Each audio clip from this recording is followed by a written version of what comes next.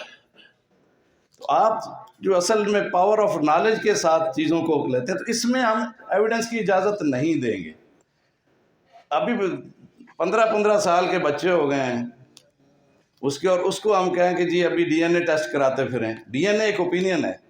یعنی یہ بات ہے 95-6 کی کہ ایک ڈاکٹر، میں افسر میس میں رہ رہا تھا، ایک ڈاکٹر میرے ساتھ رہتا تھا. وہ آ کے مجھے کہتا ہے یار ایک بڑے مسئلے میں پھنسا ہوں. وہ کورس کر کے آیا تھا یو کے سے، ڈی این اے ٹیسٹ والا نا، اس کو ٹیشو ٹائپنگ ٹیسٹ پہلے کہتے تھے. میں نے کہا کس مسئلے میں پھنسے ہوئے؟ کہتا یار ایک جنرل صاحب ہے، اس نے مجھے کہا کہ جی میرے بچے کا یہ ڈی این اے ٹیسٹ کر کے بتاؤ میرا ہے یا نہیں ہے. اور کہتا یہ اوپینین ہی ہوتی ہے کہ ہم ملا کے اوپینین ہی دیتے ہیں. ابھی میں کیسے اس کو ایک یعنی انلیجیٹیمیٹ کیسے ڈکلیئر کر دوں؟ یعنی یہ صرف یہ ڈکلیریشن پورے خاندان کو توڑ مروڑ کے رکھ دے گا. بچے کے دل میں بھی ساری زندگی کے لیے، باپ کے دل میں بھی ساری زندگی کے لیے، ماں کے دل میں بھی ساری زندگی کے لیے. تو ان ٹیسٹ کی دیز آر اوپینینز. اوپینین کی سیکنڈری فورس ہے ایویڈنس کی. اوپینین آف ایکسپرٹ ہے ڈی این اے. اور یہ بھی کس وقت اجازت ہے یہ پیش کرنے کی، کس وقت نہیں ہے. اگر فقہ حنفی کے مطابق 10 دن کے بعد کیا ہے تو اس کو ہم تو سزا دیں گے، پکڑ کے قذف کے کوڑے ماریں گے. مگر ابھی جو جسٹس جواز خواجہ نے اس میں جو لا انٹرپریٹ کر دیا، اس نے پاکستان میں ابھی کہا کہ جی 40 ڈیز تک اسے اجازت ہے ڈینائی کرنے کی، 40 ڈیز کے بعد نہیں ہے. تو اس وقت نو law of the land is کہ 40 ڈیز تک کر سکتا ہے. اچھا یہ تو میری طرف سے تھے، ابھی آپ کی طرف سے کوشچن.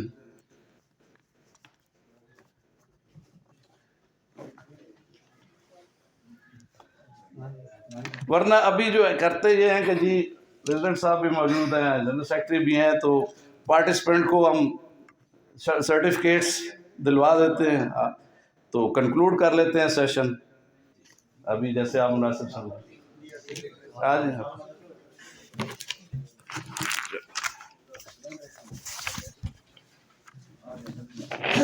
بہت شکریہ میجر صاحب.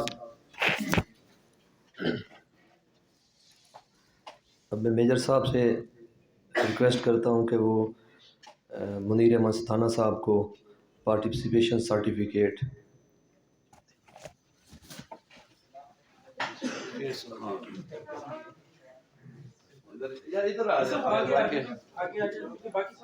ہاں باقی سب دوستوں کو بھی جو ہے نا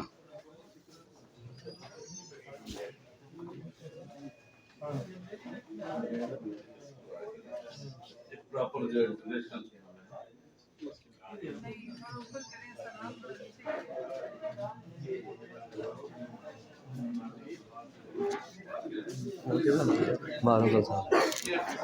مار محمد افضل سیال صاحب سے استدعا ہے کہ وہ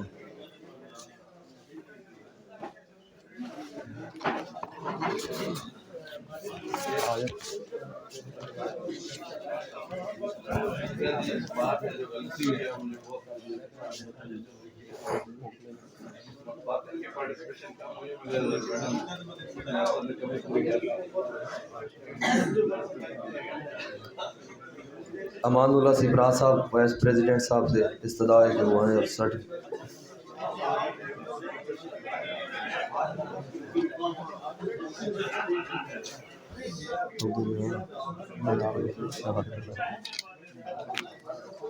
میڈم الفت ناصر صاحبہ سے ریکویسٹ ہے کہ وہ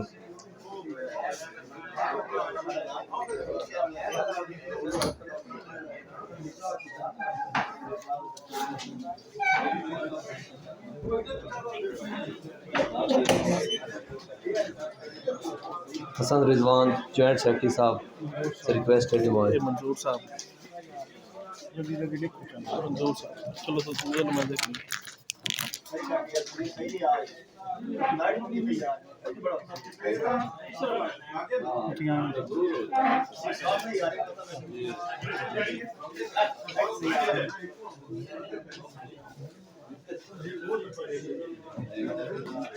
منظور اتیانہ صاحب سے ریکویسٹ ہے کہ وہ اسٹیج پہ آئیں اور آپ سرٹیفکیٹ وصول کریں۔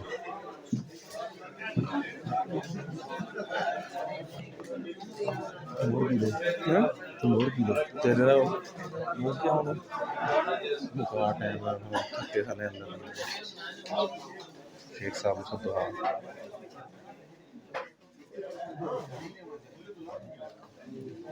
شیخ غلام مصطفیٰ صاحب سے ریکویسٹ ہے کہ وہ اسٹیج پہ آئیں اور سرٹیفکیٹ وصول کریں۔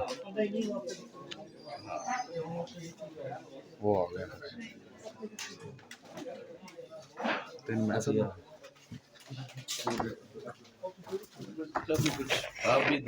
عامر شداب فاطمہ صاحب کے دوست ہے کہ اسٹیج پہ آئے اپنا سرٹیفکیٹ وصول کریں۔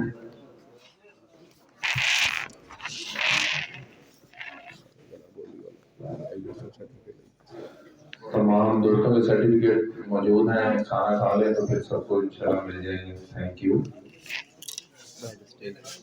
یار بلا کے پریزیڈنٹ صاحب سے سب کی تصویر ہو جائے نا، پریزیڈنٹ صاحب بھی بلا لیں تو اب بارے بارے ایک